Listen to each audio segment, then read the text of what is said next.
adobo nga ang ano niya dating, pero ang tawag nito ay chicken with ampalaya.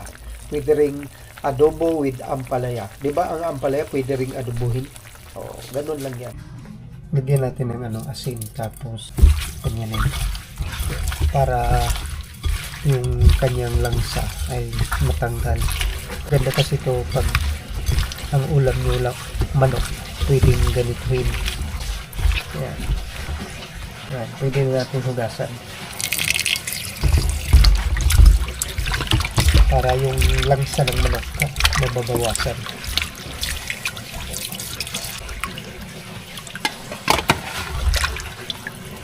Ito na yung ating manok na hugasan na yan. So ito yung ating palaya. So hiwain ko na to.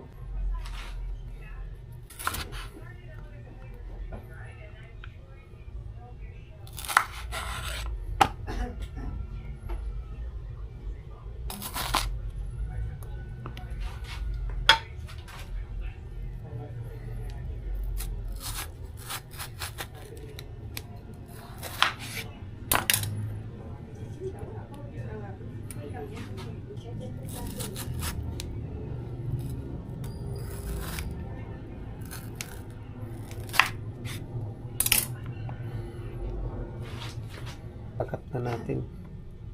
Ganyan. Ganyan. Depende sa inyo kung gaano kahaba.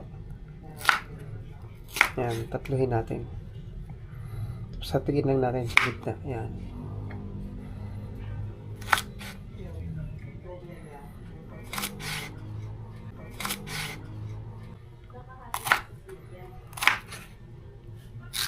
Yan, ganyan lang.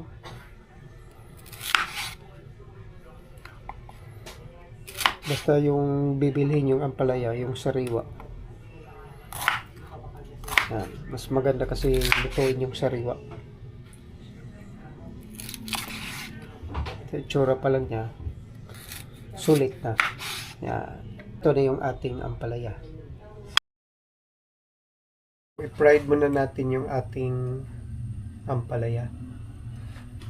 So naglagay na ako ng mantika. Medyo painitin muna natin sandali. Medyo mainit na. Yan, binuhos ko na.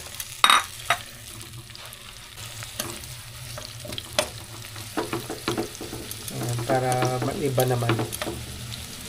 So balik na rin lang natin.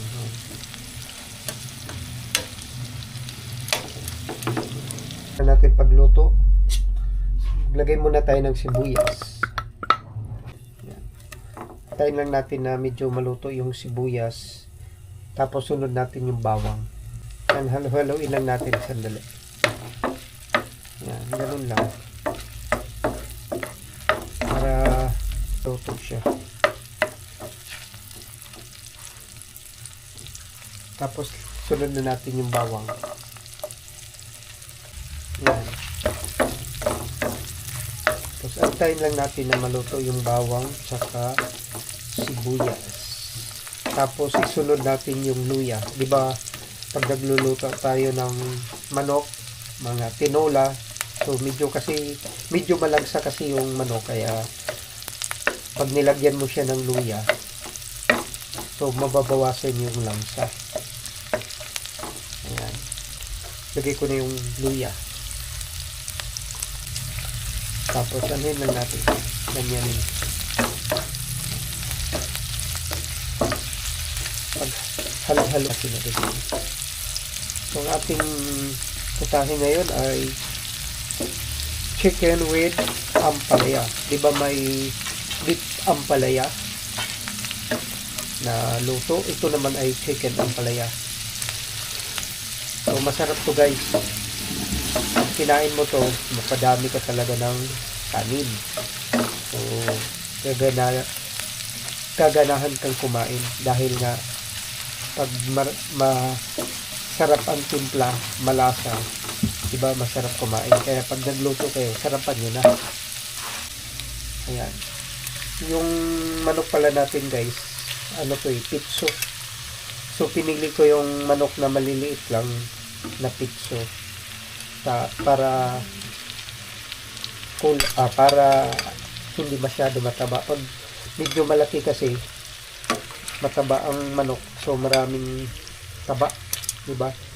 Papansin nyo pag ang manok ay malaki, mataba. So ito ay bali 170. Okay, tapos ilagay natin yung sauce. Yan, na marinate na yan, guys. So antayin lang natin na maluto. So titingnan na natin. Ayan, kumukulo na siya, guys. Ang gagawin natin, balik rin natin. Ayan. Para yung kabila naman ang nasa ilalim.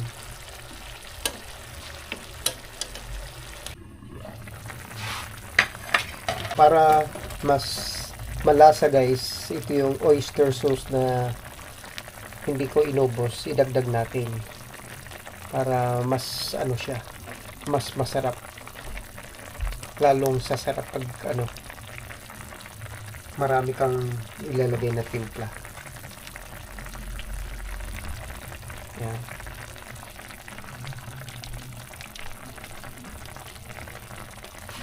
Tapos halo-haloin lang natin. Yan. Medyo marami pa siyang sabaw. Pakuluin pa natin ng medyo matagal. Yan, para bumaba yung kanyang sabaw.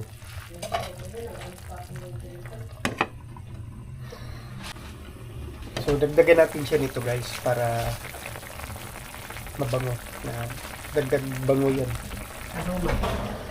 Aroma. Ano ba tawag niyan? Bay leaves. Paupain lang natin yung sabaw dahil medyo pa siya, marami. Tapos palambutin natin siya. Tapos lagyan natin siya ng cornstarch. Tapos bago natin ilagay yung ating ampalaya para medyo malapot-lapot. Tinikman ko na siya, malasa na. So pag nagluto kayo nito, guys, para malasa, diba? Pag nagluto kayo, tapos siyempre titikman natin pag nagluto tayo. Tulad niyan, tikman ko, ha. Pag natikman ko na, siyempre malaman natin kung ano yung ating idagdag na mga ricado para nailagay natin yung, di ba, mas masarap pag yung ating niluluto ay malasa. Pag hindi masyado malasa, diba, parang ang kain mo ay konti lang. So nasa inyo yan kung gaano kadami yung ilagay yung mga pampalasa. Ito talagang masarap to, guys. Parang adobo ang itsura niya. Adobo nga ang niya, dating. Pero ang tawag nito ay chicken with ampalaya. Pwede ring adobo with ampalaya. Diba ang ampalaya pwede ring adobuhin? Ganun lang yan. So ganyan lang yung pagluto, guys. Kailangan lang pag nagluluto kayo para hindi kagad kumbaga ang pagluto niya ay dahan-dahan na maluluto para lumambot. Kailangan mahina lang yung apoy. Kasi pag malakas, diba, mabilis maubos yung tubig, pero yung loob niyan hilaw. So ganun lang yan ang technique. Huwag madaliin ang pagluluto, kasi pag minamadali mo, hindi hindi ka satisfied kasi pabilisan hindi naman ito pakyawan o kaya minamadali. So ulam natin yan, kailangan natin dahan-dahan ng pagluto para pag kinain natin swak na swak, di ba? So babalik tayo mamaya. So para medyo malapot yung ating ulam, lalagyan natin siya ng gawgaw. Ayan. Alam nyo, guys, yung gawgaw pang pampalapot. Kaya pag nilagyan mo yung ulam mo na gawgaw, medyo masarap din. Di ba yung mga lumi, yung may gawgaw yun. Pampaano din yan pampadagdag ng lasa ang gawgaw. Tingnan nyo, nung nilagyan ko ng gawgaw, lumapot na siya. So ito, patuyuin pa natin. Maganda yung medyo tuyo siya. Tapos saka natin ilagay yung ampalaya. Iba yung itsura niya, ang ganda na. Mamaya kakain tayo. Tapos, yung aming kanin ay blue rice. So ilagyan ko siya ng bulaklak na kulay blue. Ayan. Guys, ito na yung kanyang itsura. Ayan. Diba? Ang ganda na. Ayan. Ilagay na natin yung ating ampalaya. Diba?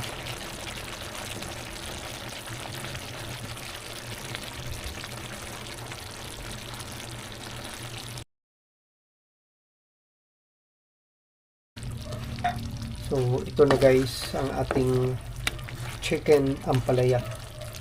So, luto na siya. Ayan. Pakuluin muna natin konti para yung ampalaya maluto. Yeps, tingnan natin. So, ito na yung itsura niya guys, ng ating chicken ampalaya.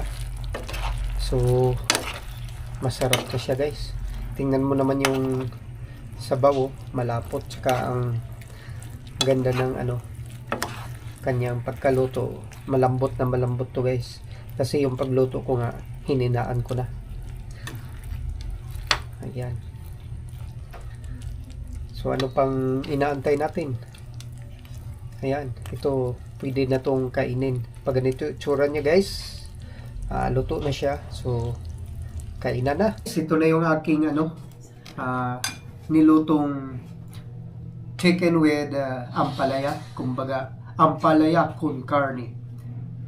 Hindi merong ganito di ba na beef ampalaya. Ngayon naman ang ginawa ko chicken ampalaya. Pinatay guys. So ang aming rice ngayon ay blue. Para kasing halaman. Nilaga ko siya, tapos piniga ko, tapos yung sabaw niya, yun ang nilagay ko sa kanin na pagsabaw. So tikman na natin. Pero guys, malasa ha. Hindi ako nagbibiro. Pwede niyong gayahin ito. Ayan. Ayan. Tapos may yung sabaw na iba, may tira pa kasi. So gagawin natin pang sabaw dito sa ibabaw. Ayan. So, yung mga hindi pa naghahaponan, sabayan nyo kaming kakain. Yung mga naghapunan na, doon na lang kayo. Masarap siya.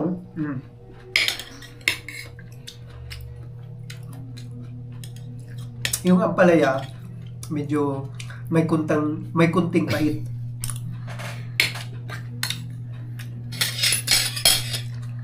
Yung manok naman ang ating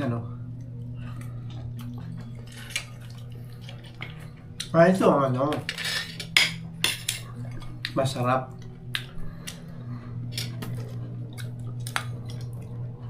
Kasi nga yung manok malambot. Bakit mo ng ampalaya? Yung kasama ko nito, pag ampalaya ulam, parang inaayawan Pero masarap yun.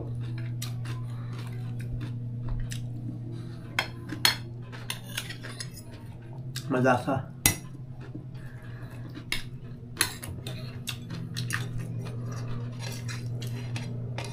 Look.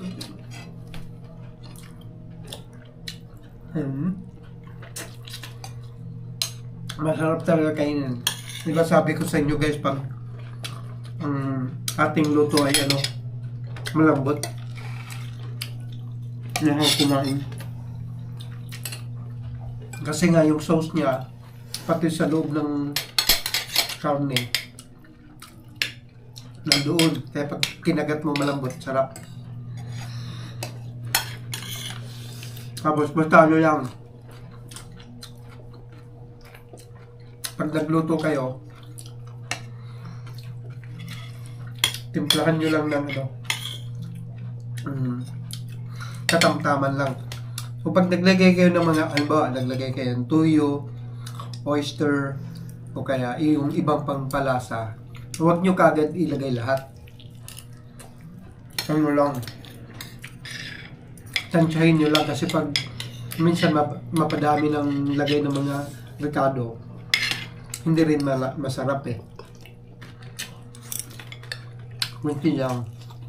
Kumbaga, ano lang, kalahati. Ngayon, pag tinikman mo siya, kung ano yung kulang, di ba malalaman mo? Saka ka ngayon magdagdag. Ngayon yung sekreto. Pagluluto. Lalo pag mga ano kayo, ano ba, first time nyo magluto ng ganitong mga putahe. Kasi minsan, pag maraming rekado, nagbabago yung lasa. Imbes na sa sarap, kapangit.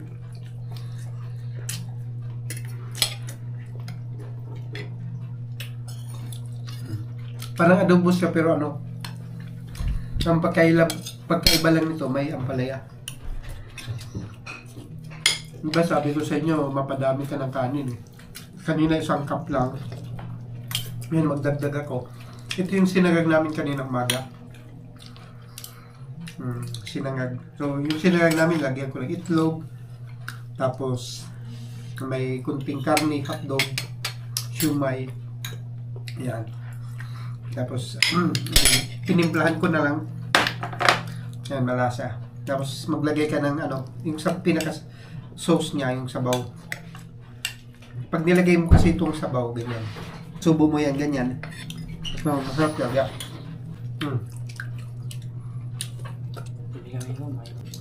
Ayan. Ito yung sabaw, sauce. Medyo ano yan, malapot. Mas masarap siya guys. So, yung kayang biro. Tapos nilagyan ko pa siya ng ano, dahon ng laurel.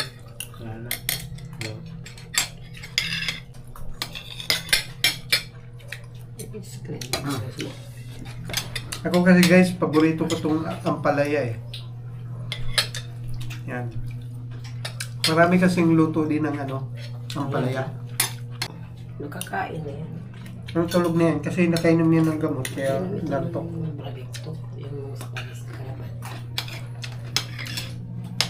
Yung alaga kasi namin guys, yung alaga namin si Milo. Pakita mo si Milo. Ayan yung alaga namin. Pag kumakain kami, dyan din nakaupo. Gusto niyan tumabi. Pinainom namin ng ano yung... Hindi nila sabi. Ano yung pinainom natin? Bravito. Bravito. Ano siya? Protection. Protection sa mga pag halimbawa nilalabas niyo yung alaga nyo, tapos naglalakad siya sa kalsada. Protection sa mga ano yan, mga kalaban ng mga bakterya. So yung ano na siya, 3 months yung Bravito. Ano, dati 1.5 lang yun, ngayon 1.6 na, di ba? Mahigit. Pero pag may ganun kasi yung alaga nyo, para iwas din sakit. Kasi karamihan, ikwento ko lang sa inyo karamihan sakit kasi ng mga alaga nating mga hayop, aso. Yung ano yung parang dinggit?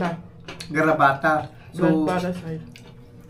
Blood parasite. So, ang blood parasite kasi pag yung hinayaan nyo siya, hindi nyo kagad pinagamot. So, ang mangyari, manghina kasi yan, tapos ang gagawin ng doktor, lalagyan ng dextrose. So, i-confine yan. Pag i-confine yan, so, ang gastos nyo mapapalaki. Pero pag medyo napansin niyo yung alaga niyo niya, medyo kakaiba yung itsura niya, so dalhin niyo na kagad sa vet para yung gastos niyo hindi masyado malaki. Magapan agad. Oo, magapan ka agad. Kasi yung pag may blood parasite ka sa aso, ang pinakamababa nung gamutan, 3,000 ang magagastos mo pataas. Depende pa yan sa sa mga veterinary na pagdadalhan niyo sa doktor. So lang, ganun. Kasi yung alaga namin 2 years na yan, so mapapansin mo naman kung yung dati niyang kilos parang bumagal o kaya hindi ganado kumain, matamlay, ibig sabihin yan may sakit na. So gagawin nyo, dalhin nyo kagad sa vet. Huwag nyo nang pabuti na lumala, kasi pag lumala yan, ang gastos nyo papalaki. So yan lang. Ito namang alaga namin mabait eh. Tumatabi pa yan sa aming pagtulog. Tapos pag umaga matagal kami magising, ginigising kami, pati yung pinto kinakatok, ginagano ng kamay niyo para mo lang buksan. Ibig sabihin nun, pag ganyan yung alaga niyo, may kailangan, baka iihi, tatayo, kaya gutom. Balik tayo sa ating kinakain.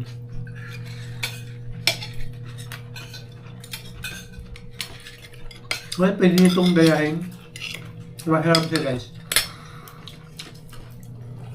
Para ka lang nag-adobo. Tapos nilagay mo siya ng ampalaya. Parang walang pinagkaiba yung lasa.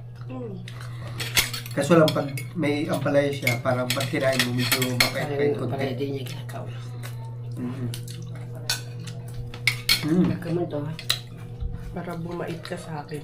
Parang pero ang ampalaya, guys, pag gusto nyong hindi masyado mapait, lagyan nyo siya ng asin, ibabad nyo sa asin, hugasan nyo. Ganun lang.